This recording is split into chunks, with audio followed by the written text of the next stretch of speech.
ng DWPL. Mula sa top-rated music station ng dekada 80, ang WPL patuloy na naglilingkod sa inyo sa pamamagitan ng magaganda at piling-piling programa. Mula Lunes hanggang Linggo, aaliwin kayo ng aming kilalang mga komentarista at public service program. Ito lamang simpilan ng DWPL. The proceeding program expresses only the opinions and views of its respective block timer, producer, radio announcer, writer, and production staff, and does not in any way reflect the views of this station. The station has advised the programmers to abide by broadcast laws and KBP rules. Lingkod ng Bayan, kaagapay ng mamamayan. Ang programang maglilingkod sa sambayanan, katuwang ang ating mga public servants. Lingkod ng Bayan, kaagapay ng mamamayan. Kasama ang inyong lingkod, si Flory Gabitan, tuwing Martes, alas 12 hanggang alauna ng hapon, dito lamang sa DWBL 1242 sa inyong talapitan. Phil's Burger, ang burger ng bayan. Burger na buy one take one na may libo-libo ng franchise holders sa iba't ibang bahagi ng Pilipinas. Owned and operated by Mr. and Mrs. Joseph and Vicky Mojica. Angel's Burger, ang burger ng bayan. PharmaServe Express. As a specialized service provider, they are totally dedicated to the life sciences with expertise and experience in handling biothermals, such as vaccines and blood products. They offers customized service solutions. They design to recommend the most efficient approach as possible. They are your medical cold chain logistics management specialist. PharmaServe Express is located at Hill Fernando Avenue, San Roque, Marikina City, and is headed by Mr. Dre Perez, President, and Ms. Ana Teresa Esada, Executive Officer.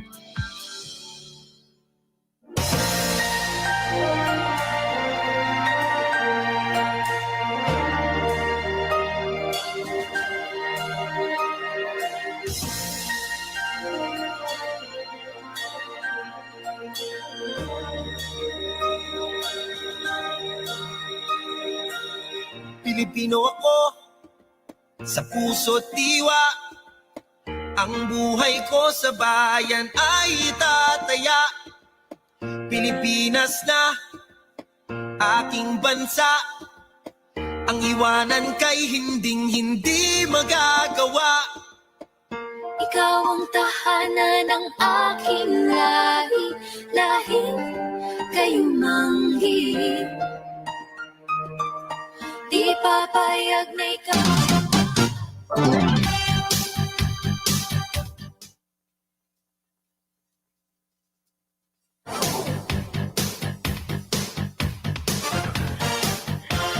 Okay, magandang tanghali po sa ating mga giliw na tigapakinig. Isang oras na naman po tayong magkakasama-sama dito po sa palatuntunang lingkod ng bayan, kaagapay ng mamamayan, in partnership with Marikina City Police Station sa pangunguna po ng napakasipag na COP Police Colonel Benliner Capili. At syempre, ang bumubuo po ng Kaagapay Media, Kaagapay Radio Action Group. Nais muna po nating bumate at i-congratulate ang buong bansang Pilipinas. Na isagawa na naman po natin ang ating mga karapatan. Tayo po'y bumoto. Pumili, no, ng ating ika nga ay magiging pinuno. Thank you very much muna sa aking ka-pilots. Kahit po pagod na pagod, mga puyat. Thank you kay COP, Police Colonel Benliner Capili, kay Akopa, kay Police Lieutenant Colonel Gantang, kay Police Lieutenant Colonel... Nakalimutan ko na naman ang apelyido ni Akopo.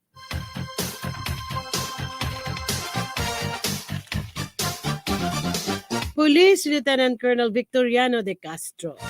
Mamaya po batiin natin ang ating Kaagapay Radio Action Group. Pero bago po yan, we would like to congratulate the office of the elected mayor of Marikina City.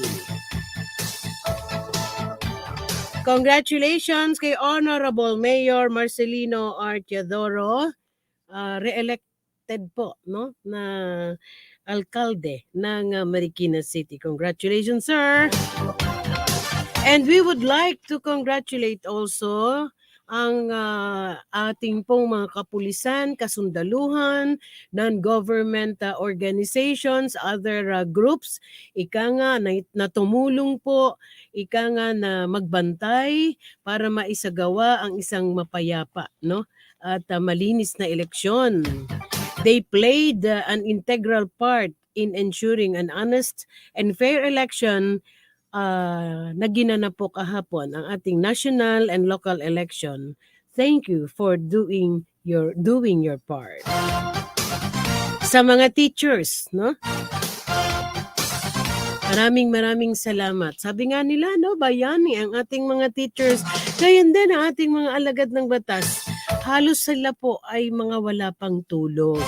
Kaya pansamantala po, na ang inyong lingkod lamang ang inyong makakadaupang palad kasama ang aming mga police reporters at ang aming magiting na panauhin kaagapay Class 96. Thank you very much ulit sa aking pilots, no? Ang ating pong mga kapulisan from Marikina City Police Station ay talaga namang siniguro, no? Headed by the napakasipag po na COP. Talagang wala po silang tulog, ano? They monitored until kanina po, no? Nagiwahiwalay lang sila nung ito po ay mga naiproklama na ang mga halal na opisyal ng Marikina City. Mula sa botohan hanggang sa ika nga ay pagdedeklara, no? Hanggang sa pagpuproklama sa mga bago at re-electionist na pinuno ng Marikina. Once again, saludo tayo sa ating mga alagad ng batas, sa mga nagbantay, sa mga tumulong, sa mga teachers. Hindi lamang edukasyon ang binibigay sa atin ng mga teachers, binabantayan din yung ating mga karapatan. And congratulations sa kabuuan po ng ating mga alagad ng batas because we had a peaceful and peaceful at wala pong honest and peaceful election. Isang oras po tayong magkakasama-sama dito po sa palatuntunang lingkod ng bayan, kaagapay ng mamamayan. Maaari nyo po kaming panoorin sa ating FBDWBL live streaming, Lingkod Bayan, sa YouTube at sa talapihitan po ng inyong mga radyo, DWBL 1242 kHz AM band. Magandang tanghali kay Attorney Eric Valero. Thank you very much again. Kay Attorney Andrew Ferrer. Gayon din po kay Miss Tony Elisa Tan at kay Alona. Binabati din natin na isang magandang tanghali ang direktor ng NCRPO.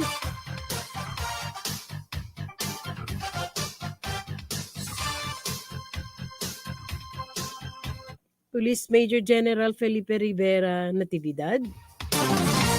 At ang ating OIC, Chief PNP,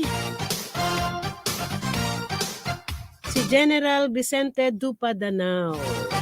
At ang EPD Director, kay General Yebra. Magandang tanghali po. So tayo po ay maghahatid ng ating ilang mga balita mula po sa bulwagang pambalitaan ng Marikina City Police Station. Pero bago po yan, ang palatuntunang ito ay handog sa inyo ng Angel's Burger, ang burger ng bayan. Gayon din po ng Pharmaserve.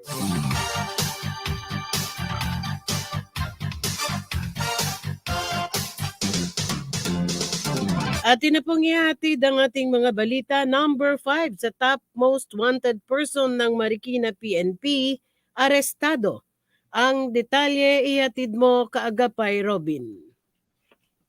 Nasa kote ang panglima sa most wanted person ng Marikina PNP matapos ang pinaigting na operasyon ng Marikina City Police Station sa pagtutulungan ng Station Subpoena and Warrant Section na pinangunahan ni Police Lieutenant Michael Danao at Police Substation 7 na pinangunahan naman ni Police Lieutenant Mark Anthony Cervantes.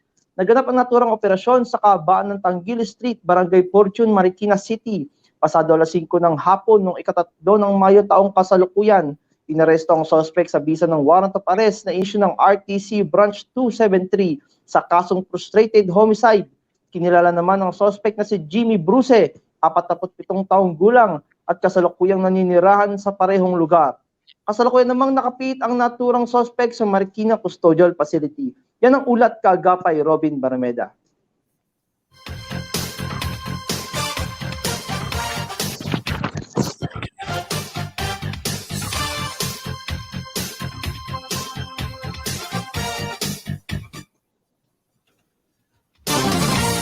Lima arestado sa ikinasang buy-bust operation ng Marikina PNP. Ang detalye ihatid mo kaagapay Robin.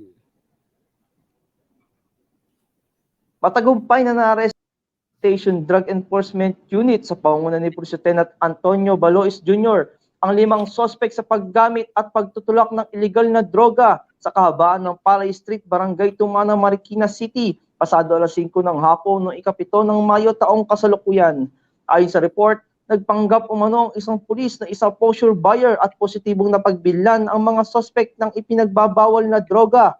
Dito na inaresto ang mga naturang suspect na kalaunay kinilalang sina Justin Flores alias Botchog, 26 na taong gulang, Ramil Asusano alias June, 21 taong gulang, at Waki Doloso alias Waki, 33 taong gulang, habang sina Luisito Lemon alias Louie, 48 taong gulang, at Julius Hogno alias Imaw, 20 taong gulang naman ay nahulihan ng pinagbabawal na droga sa kanilang pangangalaga. Na-recover sa pinangyarihan ang tinatayang 4 na gramo na ipinagbabawal na droga o shabu na may DDB value na higit sa 27,000 pesos. Kasalukuyan namang nakapita mga suspect sa Marikina City Police Station Custodial Facility. Yan ang ulat kaagapay Robin Barmeda.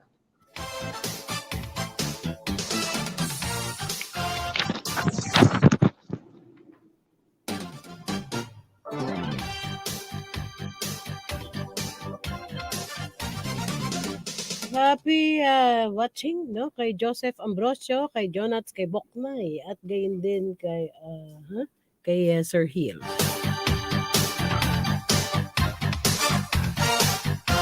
Oplan Bandilyo, anunsyo publiko, ihatid mo kaagapay Robin. Oplan Bandilyo, anunsyo publiko. Isang paalala po para sa kaligtasan ng lahat para maiwasan ng anumang uri na krimen at karahasan na maaaring mangyari sa loob at labas ng ating tahanan. Maging alerto, mapagmatsyag, mapanuri sa ating kapaligiran upang maiwasan na maging biktima gaya ng mga sumusunod. Akyat bahay, snatching, budol-budol, salisi, carnapping, basag kotse at anumang modus ng mga taong nagbabalak ng masama. Narito po ang mga pamamaraan kung paano makipag-ugnayan sa ating kapulisan dito sa siyudad ng Marikina. Maaari pong tumawag sa mga sumusunod na numero. Para sa ating Tactical Operations Center, maaari pong tumawag sa teleponong 646-1631 o di kaya ay sa mga numerong 0927-968-4311 para sa Globe, 0921-301-6965 para naman sa Smart. I-dial naman po ang 161 para sa Emergency Medical Services at 646-0427 para naman po sa ating Bureau of Fire. Ito po ang inyong kaagapay, Robin Barameda. Okay, maraming salamat kay kaagapay Robin. And this time, atin naman pong ihatid ang mga pinagkaabalahan ng Marikina City Police Station sa nakaraang linggo, ang kanilang mga activities, programs, projects. Yan po ihatid sa atin ni kaagapay Nezerezo. Nitong nakaraang linggo lang ay pupusan ng ginawang paghahanda ng ating kapulisan para magkaroon ng maayos na eleksyon 2022.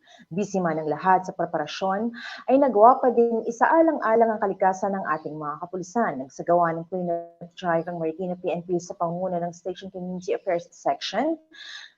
Kasama ng ating mga police trainings, KKDAT at Park Development Office personnel sa Marikina Heights, Marikina Park, Liwasang Kalayaan Street, Marikina City.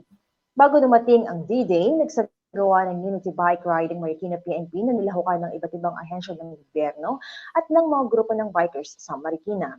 Layunin nito na iparating sa lahat ng mamamayan ng Marikina ang pagkaroon ng ligtas at mapayapang halalan. Samantala, 2 sospek ang inaresto sa paglabag sa Comelec Resolution 10730. Nahuli ang mga sospek habang nagpapakalat sa mga bahay-bahay ng campaign paraphernalia. Kahit tapos na ang election campaign, ay napag-alaman na ito ay isang black propaganda laban sa isang kandidato at kanyang mga kaalyado sa Marikina City. Mahigpit at planado ang ginawang paghahanda sa seguridad na isinagawang election kahapon. Lalong pinaigting ng ating Chief Police at Command Group na hindi tumigil sa pag-iikot sa lahat ng voting centers sa Marikina AOR upang mapanatili ang kaayusan at kapayapaan sa May 2022 elections. Bago pa man magsimula ang halalan, full force na ang Marikina PNP at iba pang ahensya ng gobyerno at mga volunteers sa pagpaplano ng maayos na eleksyon sa pangunguna syempre ng ating Chief Police, walang iba kundi si Police Colonel Benlaner L. Capili. Anya, this is our time. This is our generation. Let us not allow the wicked to alter the course of our democratic, peaceful, and progressive society. Dahil dyan, walang naitalang election-related incident sa Marikina City at naidaos ang eleksyon ng mapayapa, ligtas at maayos. Ito po ang inyong kaagapay, Nestle Cerezo. Mula sa top-rated music station.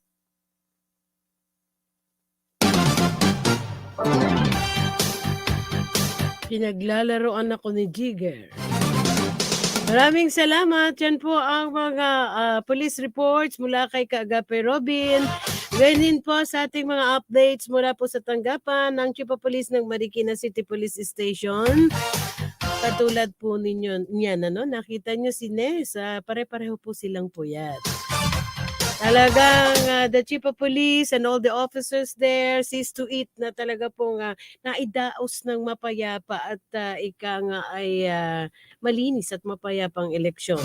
Talagang inisa-isa nila sa buong magdamag ay back and forth, na iniikutan ang lahat. At hindi po lamang sa Marikina. Dahil mamaya po makakadaupang palad naman natin ang Operations Chief ng National Capital Region. At we would like to also to congratulate ang kanilang tanggapan. Pero bago po yan, ihatid po namin ang kanilang ABP. But meanwhile, tayo muna po ay maghahanap buhay. Mula sa top-rated music station ng Dekada 80, ang WBL. Tuloy na naglilingkod sa inyo sa pamamagitan ng magaganda at piling-piling programa. Mula Lunes hanggang Linggo, aaliwin kayo ng aming kilalang mga komentarista at public service program. Ito lamang himpilan ng DWBL. Lingkod ng Bayan, kaagapay ng mamamayan. Ang programang maglilingkod sa sambayanan, katuwang ang ating mga public servants. Lingkod ng Bayan, kaagapay ng mamamayan. Kasama ang inyong lingkod, si Flory Gabitan, tuwing Martes, alas 12 hanggang 1:00 ng hapon, dito lamang sa DWBL 1242 sa inyong talapitan. Burger ng Bayan. Burger na buy one take one na may libo-libo ng franchise holders sa iba't ibang bahagi ng Pilipinas. Owned and operated by Mr. and Mrs. Joseph and Vicky Mojica. Angel's Burger, ang burger ng Bayan. PharmaServe Express. As a specialized service provider, they are totally dedicated to the life sciences with expertise and experience in handling biothermals such as vaccines and blood products. They offers customized service solutions. They designed to recommend the most efficient approaches possible. They are your medical cold chain logistics management specialist. PharmaServe Express is located at Hill Fernando Avenue, San Roque, Marikina City, and is headed by Mr. Joey Perez, President, and Ms. Ana Teresa Esada, Executive Officer.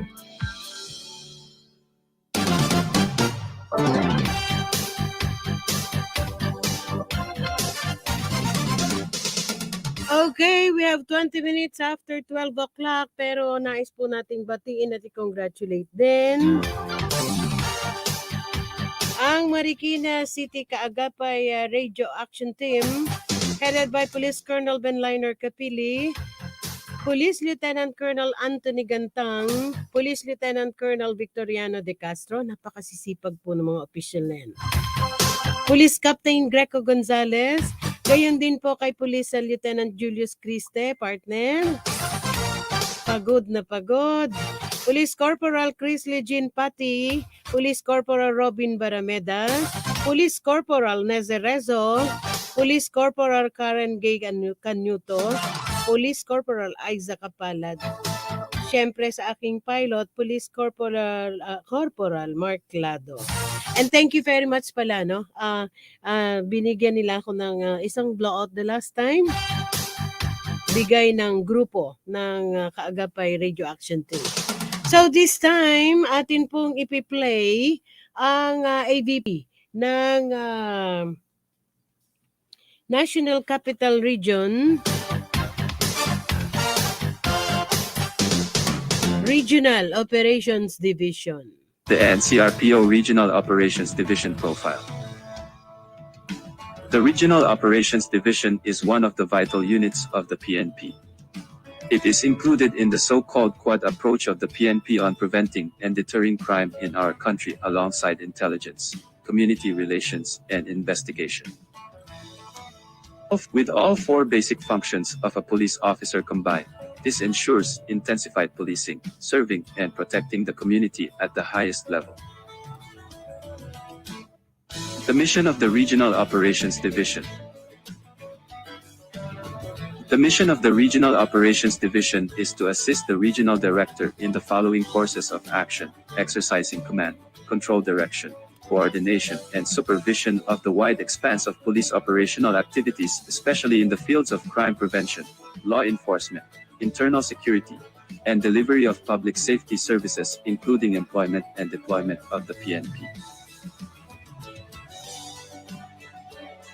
For the functions of the Regional Operations Division, the Regional Operations Division plans, directs, controls, coordinates, and supervises NCRPO operations and integrates support activities.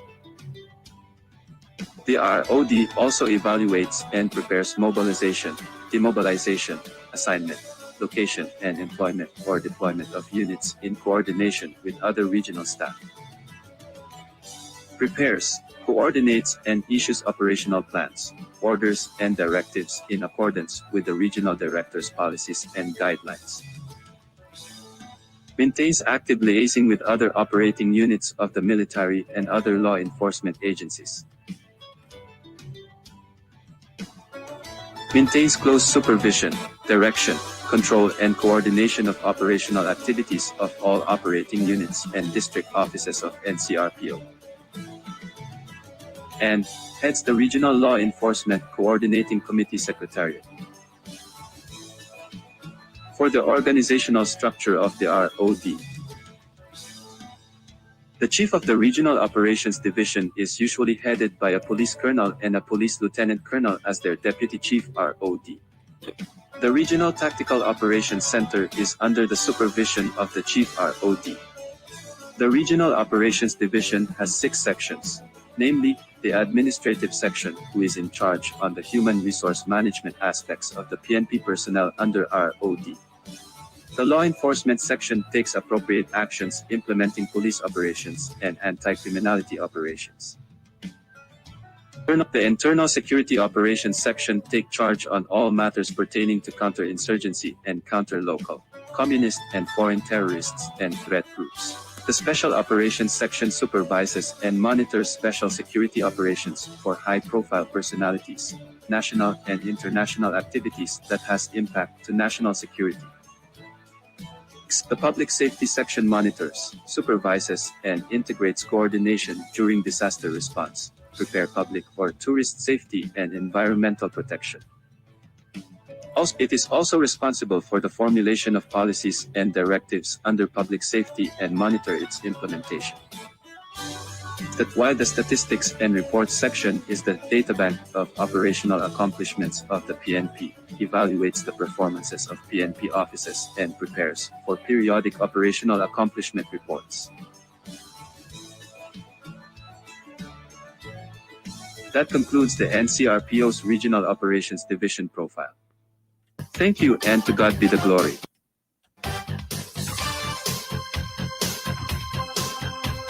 Yan po ang ABP ng NCRPO Regional Operations Division. At napakapalad po natin, ngayong araw pong ito ay makakasama natin,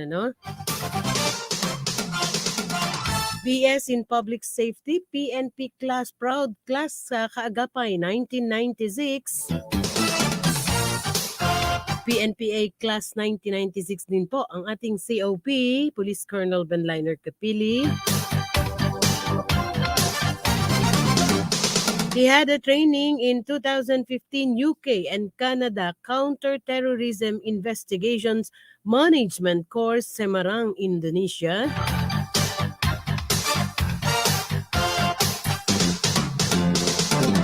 (2019 to present), he is the Chief Regional Division, National Capital Regional Police Office, Philippine National Police. 2019 Chief Regional Operation Management Division, Police Regional Office, Calabar Zone, PNP.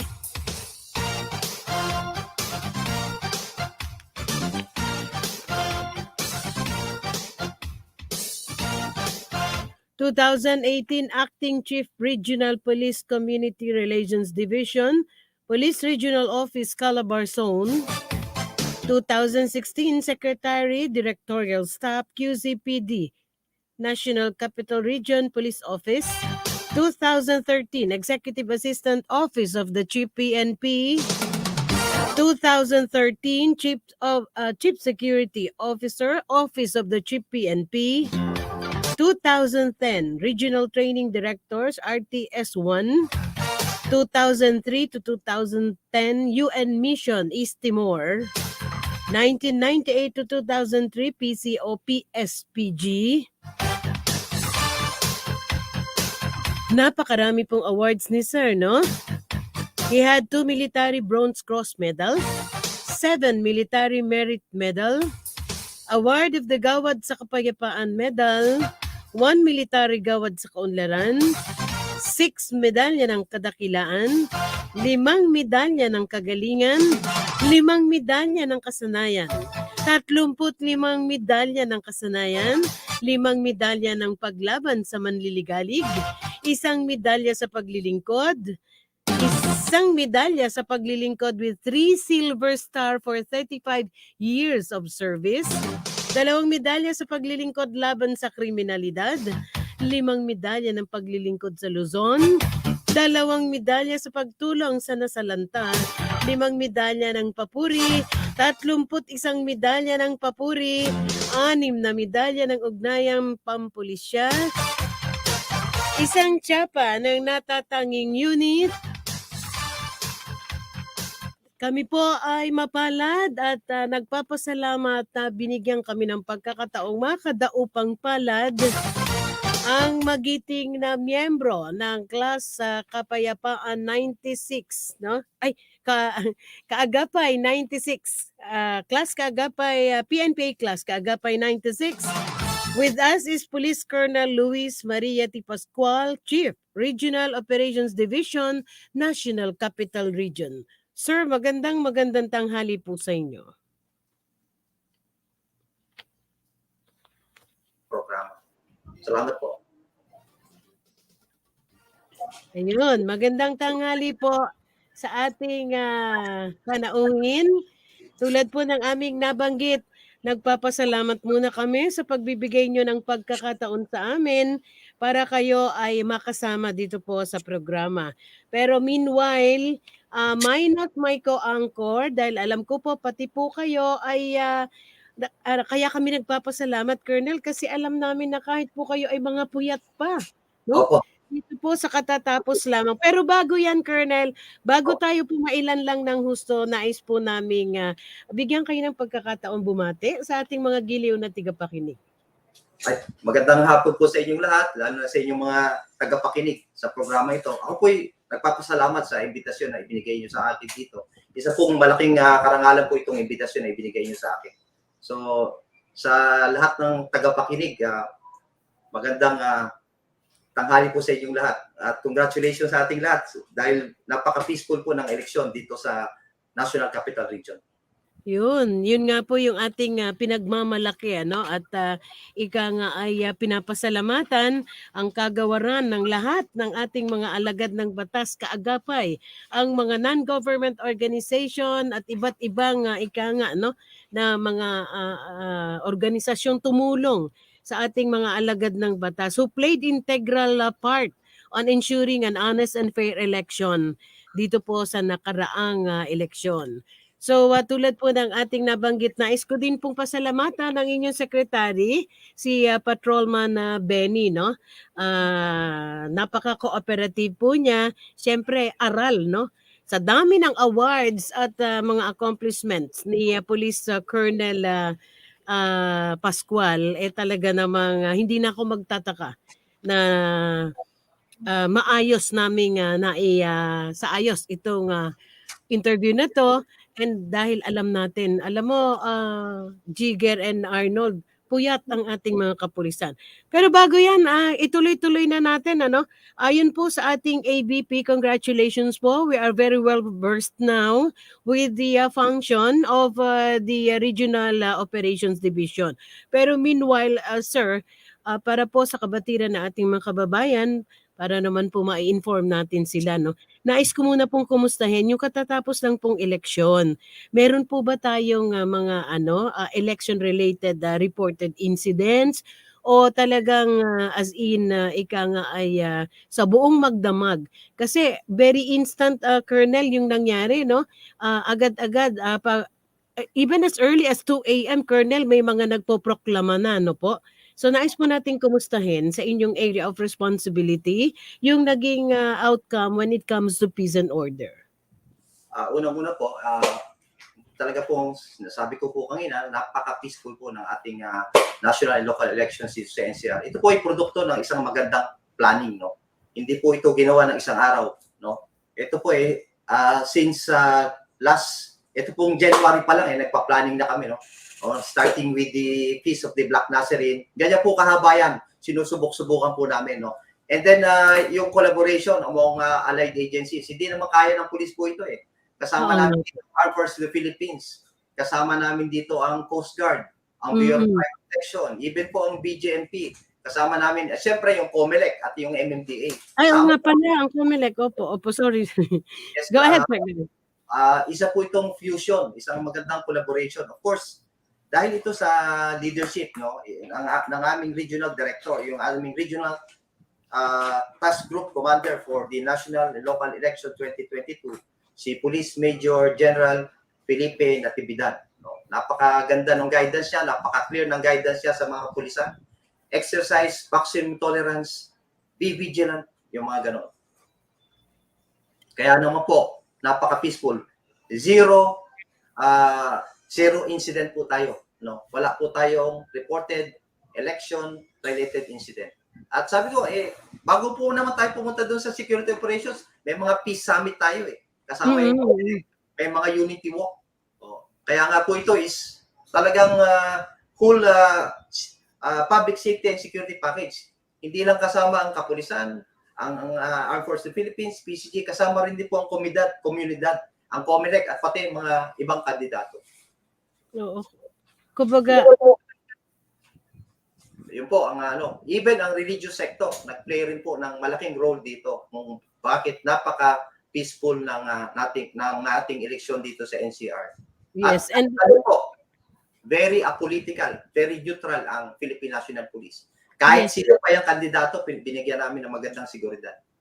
And knowing that and knowing that this is national and local election, talaga nakita po natin yung haba ng panahon na pinaghandaan ito ng ating mga alagad ng batas. Katulad nga ng nabanggit nyo kanina, hindi lang ito isa, 2 araw, 1 buwan, 2 buwan, kung hindi mahaba. Kumbaga naikondisyon po ng lahat ang kanilang mga kaisipan, higit sa lahat yung pagjo-join ng ating komunidad sa ating mga otoridad ay napakalaking bagay po, no?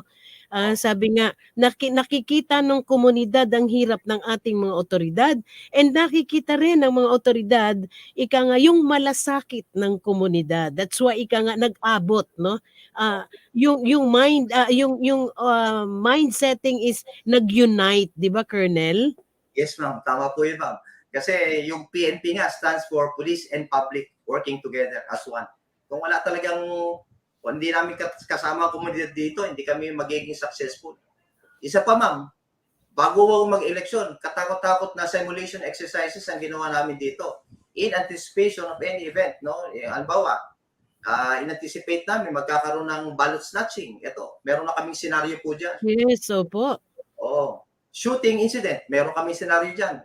Bombing incident, meron kami. Mass protest, meron po kami mga scenarios dyan. At na talagang ginawa po namin to para, siyempre, to preempt any untoward incident. Dahil, ayun nga po, no? And Colonel naman, with your expertise from the very moment na you started with your service, parang puro sa operation, yung ika nga ay naging assignment mo. Hindi na ako magtataka sa kaklase nyo. Sabi nga, ang mga magigiting na miyembro ng kaagapay Class 96, no? Ang Marikina din po ay napakaganda din ng naging preparation. Siyempre, under NCRPO yan, ay kumbaga halos lahat po ng presinto ay talagang minayat-maya nila. And I suppose almost all of the police station ay isinagawa ito to prevent, no? Para maipakita sa ating mga kababayan na nariyan lamang yung ating mga alagad ng batas. Kaya yung pong halos 24 hours na pagbabantay sa bawat pamamasyal ng ating mga kapulisan sa bawat voting centers ay napakalaking bagay po. Yung presensya ng ating mga otoridad, may mga ilan-ilan man pong untoward incidents, election-related cases, ay iilan lang po. Sabi nga po, yung konti na yon, we are very proud of that dahil konti lang, no? Nakita natin yung preparation ng ating mga otoridad. Meanwhile, Colonel, hindi po lingid sa ating kaalaman yung nabanggit nyo nga kanina, no, yung mga preparations natin na if merong ganitong mangyari, if may mga ganyang mangyari, talaga pong nakabantay at handa ang ating mga otoridad. Meron po bang kayong nais na ipaabot sa lahat ng ating mga kapulisan sa NCRPO, maging sa mga allied forces at force multipliers na naging bahagi po ng matahimik at matagumpay na eleksyon? Unang-una, ma'am, talagang nagpapasalamat ako sa tulong na ibinigay ng aming mga partner agencies coming from the Armed Forces of the Philippines, Coast Guard, Fire Protection, BGMP, even yung COMELEC, no? Kung hindi po kami nagsama-sama dito, hindi magiging mapayapa ang ating eleksyon. So, talaga pong utang namin sa kanila, no? Itong magandang resulta ng eleksyon, no? Kaya ako po ay nagpapasalamat sa aming mga partner agencies.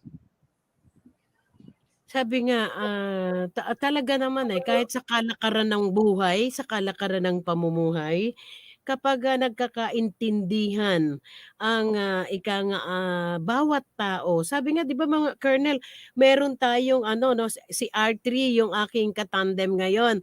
Yung akin po kasing co-anchor kasama ang ilan pang mga opisyal natin ay talaga pong nag 24 hours sila, Colonel, no? So I suppose yun, magandang tanghali daw mula kay Sir Jun Mendoza. And binabati kayo ni COP, Police Colonel Benliner Capili. Magandang tanghali daw po, Police Colonel Luis Maria Pascual. Colonel, yung aking sinasabi kanina na kung saan po ay since we had this and we are expecting, no, Sabi nga may mga ilan pa na ika nga ay meron pang although may mga naproklama na in the area of NCRPO, but there are areas, Colonel, marami pa po bang areas na hindi pa nagpoproklama? Actually, marami pa po ma'am kasi role ng COMELEC yan. But just the same, wala po kami nakikitang problema kasi may mga tao po kami on the ground. No? May mga konti tayong protest, small rallies na isagawa ngayon, coming from yung mga leftist groups, no? Nag-rally sila sa COMELEC, pero na-contain na po natin yan at pumunta sila sa Liwasang Bonifacio, which is a Freedom Park. Nevertheless, namamanage po natin yung crowd. Ang instruction naman po ng aming regional director is talaga pong exercise maximum tolerance. Maximum tolerance. Oo, kahit po pagod yung mga kapulisan namin, talagang we have to exercise maximum tolerance. Kasi mahirap po ito, ma'am eh. Pag yun nga, iniiwasan natin yung gulo. Kaya pwedeng madala sa pakiusap, talagang gagawin po natin yun. No, basta hindi sila nakaka-disrupt ng traffic, hindi sila nakaka-disrupt ng yung araw-araw na ginagawa ng ating mga kababayan. Diyan na po sila diyan. Basta andito po lang kami just to exercise maximum tolerance. Oo, yan naman yung inaasahan natin, Colonel, ano, right after the election, ika nga there are those people na parang hindi ganun kadali matanggap, no, what happened, pero still with the guidance of the Lord ay huhupa din yan, di ba, Colonel?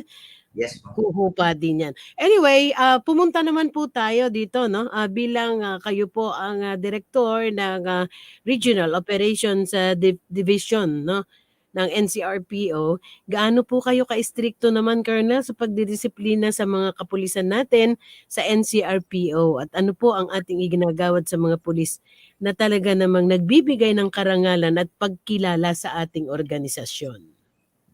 Alam niyo po, yung mga kapulisan natin, tao lang po rin yan eh. No? Medyo strict tayo kasi kailangan po yan. Nasa uniform service po tayo. No? But at the same time, dapat iniintindi rin po natin ating mga kapulisan. No? Like for instance, yung mga kapulisan natin, di ba? Dahil sa kanilang karaniwan is 24/7. Almost, lalo na itong eleksyon, halos 24/7. Hindi na sila nakaka-uwi sa kanilang mga pamilya. Oo. So, but despite this, so binibigyan pa rin natin sila ng mga moral booster, no? No, hindi natin sila pinapayuhan na natin sila, nagawin pa rin nila yung tama, no, at maayos. At sabi nga nating director, isa puso natin ang disiplina. No? Kaya po, ako po is very strict ako, but at the same time, understanding sa ating mga pulis. Tinitingnan ko rin po ang sitwasyon ng ating mga pulis. No, para sa akin po, basta nagagawa nila ang kanilang trabaho, okay na sa akin yun. Ang importante, ang ating pulis ginagawa ng kanyang trabaho at ang ating pulis ay mag-aalang sa taong bayan. Yun lang po. Okay. When it comes to your office naman, sir, ano, as the chief of the Regional Operations Division, nais naman po nating kumustahin. At siguro this time, maging ano ba to? Magpaabot na kayo ng inyong mensahe sa ating mga kababayan na kung saan po para maiwasan, Colonel, yung mga mga hindi inaasahang mga pangyayari. As the Chief Operations Chief, ay baka po pwede kayong magbigay ng mga ilang mga pointers para sa ating mga kababayan para makaiwas po sa mga untoward incidents. Unang-una, ang inyong kapulisan ay dyan para magsilbi sa taong bayan. Siguro, ang mas maganda para makaiwas tayo sa krimen, lalo na ang number one na crime ngayon is theft. Theft. Yes.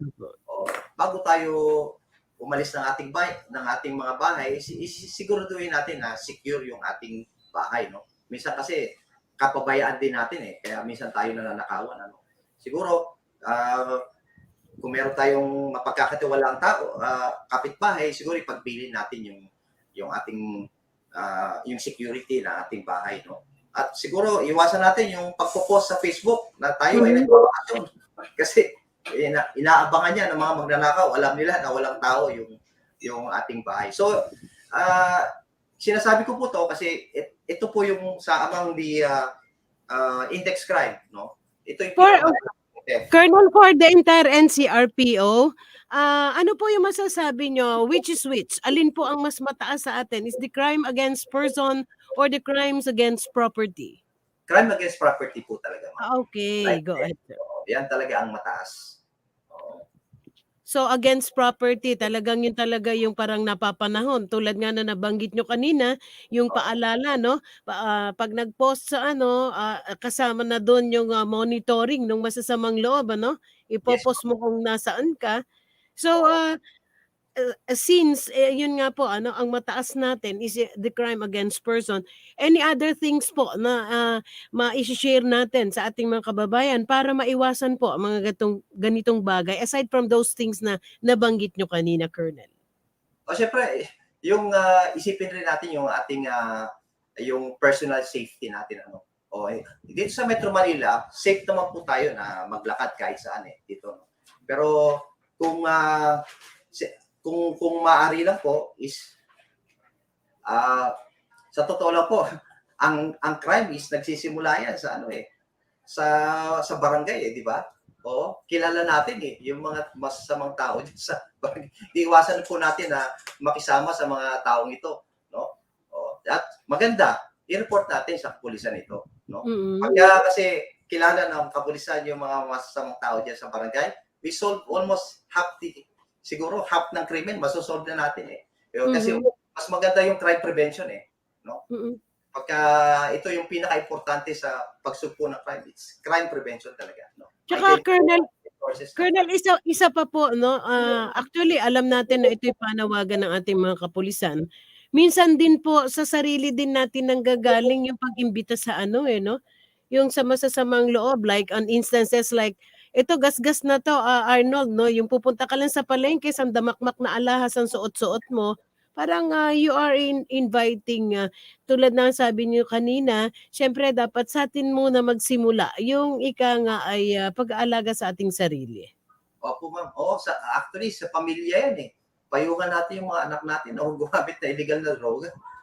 Talagang gagawa ng krimen po talaga yan pag nakadroga. Yan po yan proven na po yan. No? Bantayan natin ang anak natin. No? Yan po ang pinaka-importante. Kasi ako naniniwala talagang sa pamilya nagsisimula lahat yan. No? Kung tayo magiging responsableng ama, ina, magiging responsable tayong kapitbahay o barkada, siguro yung crime ma-reduce natin ng 99%.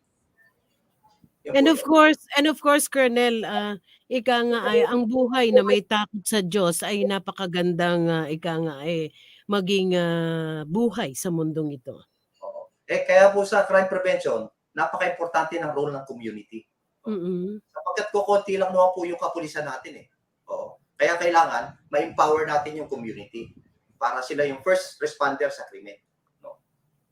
Yun po yun. Napaka-importante ng role. Kung inire-report nila yung mga masasamang loob dyan sa police, kung sila tinutulungan nila yung police sa crime prevention, nagro-ronda rin sila, malaking tulong po yun to reduce crime. Proven po yan worldwide. Yun po, hindi po kaya ng kapulisan yan. Kailangan may tulungan. Tulad ng nabanggit nyo kanina, ang numero unong nakakakilala sa sa isang barangay sa mga taong naninirahan doon ay mismo yung barangay na kinalalagyan nila. Kaya on instances like may mga suspicious looking people sa mga barangay na naliligaw sila, syempre, sabi nga nila kasi Colonel, nauuso kasi ngayon yung marites, Colonel, no? may positive rin po yung marites, ma'am. Kasi ibigay namin yung tamang impormasyon at pinapalitin po namin yan. So partner din namin yan. Pati yung mga tambay, partner din po namin yan. Magandang partner yan. Kasi yung mga tambay, dyan lang yan sa kanto. Kilala yung mga tao. I-empower nyo po yung tambay na yan. Nako, napakagaling na force multiplier po yan. Nagawa po kami yan Sa Calabarzon, ginawa po yan. Nung andun ako sa Calabarzon, yung mga tambay, in-empower namin. Anyway, sila yung doon sa kanto At pagka meron sila nakita medyo suspicious, tawagin nila yung tatawagin na yung police, no? At babait pa sila kasi Yes, exactly. Oo, Pero yan yung wala na feeling po nila. dyan. Oo, Colonel, magiging feeling nila, importante sila sa lipunan, di Yeah, ba? Nakapagpabago ka pa ng buhay. oo, ma'am. Kaya yung mga marites, yung mga ay, meron pa rin silbi yan. Itong secretary ko, marites ito eh. Ay, Anyway, sir, napakasayang kausap. Arnold, napakasayang kausap ni Colonel, ano? And talaga namang bawat isa sa atin ngayon ay masaya una sa naging outcome ng eleksyon dahil ito'y naging mapayapa at ligtas, malinis na eleksyon sa tulong ng ating mga alagad ng batas at other, ang armed forces, ang COMELEC, non-government organizations, and other people, no, who took part, who took responsibility para po mapangalagaan nito.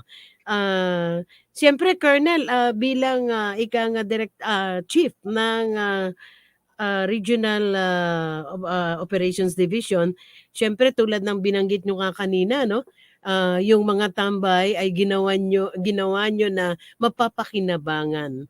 Any other things, Colonel? Baka po may mga programa pa kayo, proyekto kayo na nais nyong ipaabot sa ating mga kababayan. We are being viewed over the website ng FB live streaming para po iparating sa ating mga kababayan. Baka po meron pa kayong gusto pang i-create na programa para lalo pang maging maganda ang serbisyo ng Regional Office ng Operations Division. ang trust po ng aming regional director right now is to empower the community. Kaya meron kaming Project Protect. Ito po yung Project Protect, yung tinitrain namin po yung mga aming force multiplier, no, for crime prevention and response, no, tsaka sa public safety. No, ito po yan, marami na tayong na-train dito, almost 2,000 na po na mga force multipliers na na-train at patuloy pa po ito kasi naniniwala kami na ang first responder talaga is the community. So, yes, i-train po natin yung community. No, hindi lang po sa crime, first responder rin po siya in case of emergency. Tinuturuan po natin sila ng first aid. So, tuloy-tuloy po. Ganda. Opo. Maganda, Colonel. Project Protect. Ito, oo. So natuturuan din sila ng mga ng mga first aid, hindi lamang yung pag-responde, no? Yes po, ma'am. Basic arrest. Marunong sila kung paano mag-arrest. Handcuffing techniques, mga gano'n. At basic lang po na investigation, yung pagtanong-tanong. Okay, on your Colonel, on your expertise, no? On your expertise as the Chief Operations, meron lang pong nag-message dito, no? Ano daw po ba yung Colonel, warrantless arrest? Oo, warrantless arrest po. This involves who? Sino po ang pwedeng mag-execute ng warrantless arrest? Meron rin pong people's arrest eh. Pwede po yung citizen's arrest, pwede po. Ang warrantless arrest, pag nakita nyo po na meron nangyayaring crime, pwede kayo mag-execute, pwede po kayo mag-aresto. O mangyayari pa lang na crime, pwede po kayo mag-aresto without a warrant. O kaya, meron kayo nabalitaan, natakas po siya, preso, no? Pwede niyo po siyang arestuhin without a warrant. Yun po yung mga tatlong cases. Meron kayong nasaksihan na krimen, no? Pwede kayong mag-aresto without any warrant. Sir, private individual can do that? Opo, ma'am, pwede. Ang tawag dyan, citizen's arrest. Okay. Pwede po. O kaya, nakita mo naman, aambahan, sasaksakin yung isang tao, nakita nyo. Pwede nyo arestuhin po yun. Okay, another thing, Colonel, we are just taking this opportunity. May pumapasok po sa ating message. Ano po daw ba yung yung prescribed period, yung sinasabing 72 hours upon apprehension? Ano po ba ito, Colonel? Ito po ba yung 72 hours na you will be detained without any complaint or what? Opo, ino-observe po natin kundi kasuhan ko po ng ng illegal detention. Illegal. Oo. In how many hours, Colonel, in how many hours na pwede kang i-detain without the filing of complaint? Depende po yan sa crime. Maximum Okay. Depende po. Pero wag po kayo lalagpas doon kasi makasuhan po kayo ng illegal detention. Ayun. Pero if there is the death there, I suppose, Colonel. Pero may mga situation rin pong ma-extend. Halimbawa, na-arresto mo siya, dadalhin mo siya sa kabilang bundok, di ba? It's more than 72. Parang mga ganun. May mga situation na po, hindi naman talaga. There will always be an exemption to the rule. Of course po. Of course. Okay, akala ko, Arnold, hindi ko mabubuno yung oras na katandan si Colonel, ano? Pero napakalawak ng kaalaman ng ating napaka-expert na Chief ng Regional Operations Division ng NCRPO. We only have about 5 minutes more to go before 12 o'clock. This time, ibibigay ko kay Colonel yung pagkakataon para po magbigay ng mensahe at kung may nais pa kayong iparating. And again, I would like, from the deepest part of my heart, I would like to congratulate ang lahat ng ating mga otoridad, lahat po ng naging kasama, nanalangin, nag-alaga sa seguridad ng bawat isa para sa isang mapayapa at malinis na halalan. With your message, sir, please go ahead. Ulitin ko po yung aking pasalamat sa inyong programa na Likod ng Bayan, Ma'am Flory, no, sa pag-imbita niyo sa akin dito. No. Very enlightening po yung pag-imbita niyo rito. I-reiterate ko lang po, itong peaceful, yung tawag namin rito PNP, no, Peaceful National and Local Polls, no, ang tawag kaya PNP, nangyari po to hindi lang puro sa preparasyon ng ating kapulisan, no? Sinamahan rin po namin ito ng matinding dasal. Before po kami nag-deploy for the national local elections, no? Nagpamisa po tayo, nagpadasal po tayo, no? Para naman natin yung mga kapulisan well guided, no? So kaya po nagpapasalamat rin kami sa buong may kapal sa pagtulong sa amin dito, no? At syempre sa ating mga partner agencies at sa community. Dahil kung hindi namin kayo kasama, hindi magiging peaceful ang ating national and local elections dito po sa NCR. Maraming salamat po. And also, Colonel, yung mga religious groups natin na nag-alaga, no? At nag-aalaga pa rin sa ating mga otoridad, mga life coach, no? Yes. So, once again, Colonel, batid ko po na napaka-busy ninyo.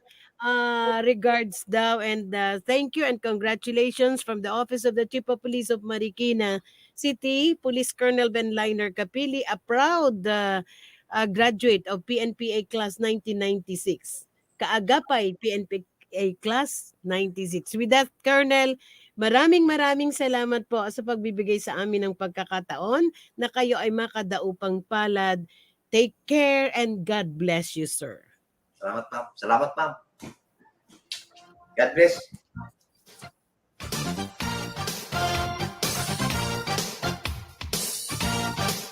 Okay, inyo pong narinig ang tinig ng butihing chief ng Regional Operations Division, National Capital Region sa katauhan po ni Police Colonel Luis Maria T. Pascual. So, Arnold, talaga namang kahapon lamang mula anong oras, Arnold? Mula alas 7 ba? Alas 6. Alas 6 hanggang alas 7 ng gabi ang bawat isa ay abala. Ika nga para po sa pag-execute ng ating karapatang bumoto. Yan ay kahapon lamang. Ang bilis talaga ng mga pangyayari. Tapos as early as 2 a.m., 1 a.m., on May 10 ay may mga proklama, no? As early as that time ay mga naproklama na. So to all re-electionists, congratulations to all of you. To the newly elected, congratulations to all of you. At sa mga nangunguna po sa may mga ilang areas pa na may bilangan, umaasa po tayo na patuloy pa ring matahimik at mapayapa ang katatapos lamang na eleksyon. Maraming salamat sa lahat ng ating mga alagad ng batas, sa lahat po ng tumulong at ang pakikipag-ugnayan at pakikiisa ng komunidad. With that, again, thank you very much sa aking pilot, kay Clado, ay gayon din kay Sir, kay Corporal Clado and Corporal Barameda, gayon din kay COP kay Ma'am Kat Capili at sa lahat po ng bumubuo ng Lingkod ng Bayan Radio Action Group. Sa technical side, thank you very much kay Engineer Arnold, and then kay Jigger. Again, muli po tayo magkarinigan sa darating na Martes. Magandang hapon, Bansang Pilipinas. Lingkod ng Bayan, kaagapay ng mamamayan. Ang programang maglilingkod sa sambayanan, katuwang ang ating mga public servants. Lingkod ng Bayan, kaagapay ng mamamayan. Kasama ang inyong lingkod, si Flory Gabitan, tuwing Martes, alas 12 hanggang alauna ng hapon, dito lamang sa DWBL 1242 sa inyong talapitan. The preceding program expresses only the opinions and views of its respective block timer, producer, radio announcer, writer, and production staff, and does not in any way reflect the views of this station. The station has advised the programmers to abide by broadcast laws and KBP rules. Mula sa top-rated music station ng dekada 80, ang WBL, puri na naglilingkod sa inyo.